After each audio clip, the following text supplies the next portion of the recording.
प्राचीन काल में एक साहूकार था जिसके 7 बेटे और 7 बहुएं थी। इस साहूकार की एक बेटी भी थी जो दीपावली के अवसर पर ससुराल से मायके आई थी। दीपावली पर घर को लीपने के लिए सातों बहुएं मिट्टी लाने जंगल में गई तो ननंद भी उनके साथ जंगल में चल पड़ी। उसी स्थान पर साही अपने बेटों के साथ रहती थी। खोते हुए गलती से साहूकार की बेटी ने खुरपी से स्याहू का एक बच्चा मर गया। स्याहू इस पर क्रोधित होकर बोली, मैं तुम्हारी कोख बांध दूंगी।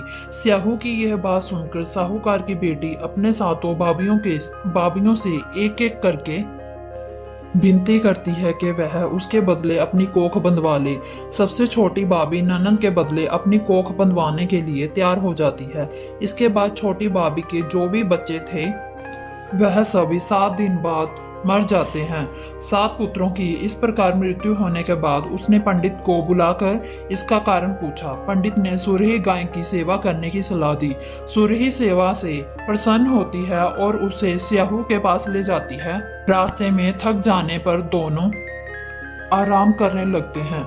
अचानक छोटी बहू की नजर एक ओर जाती है। वह देखती है कि एक सांप गरुड़ पंखनी के बच्चे को डसने जा रहा है और वह सांप को मार देती है। इतने में गरुड़ पंखनी वहां आ जाती है और खून बिखरा हुआ देखकर उसे लगता है कि छोटी बहू ने उसके बच्चे को मार दिया है। इस पर वह छोटी बहू को चोंच मारना शुरू कर देती है। छोटी बहू उस पर कहती है कि उसने तो उसके बच्चे की जान बचाई है। गरुड़ पंखनी इस पर खुश होती है और सुरही सहित उसे उन्हें स्याहू के पास पहुंचा देती है। स्याहू छोटी बहू की सेवा से प्रसन्न होकर उसे 7 पुत्र और 7 बहुएं होने का आशीर्वाद देती है। स्याहू के आशीर्वाद से छोटी बहू का घर पुत्र और पुत्र की वधुओं से हरा भरा हो जाता है।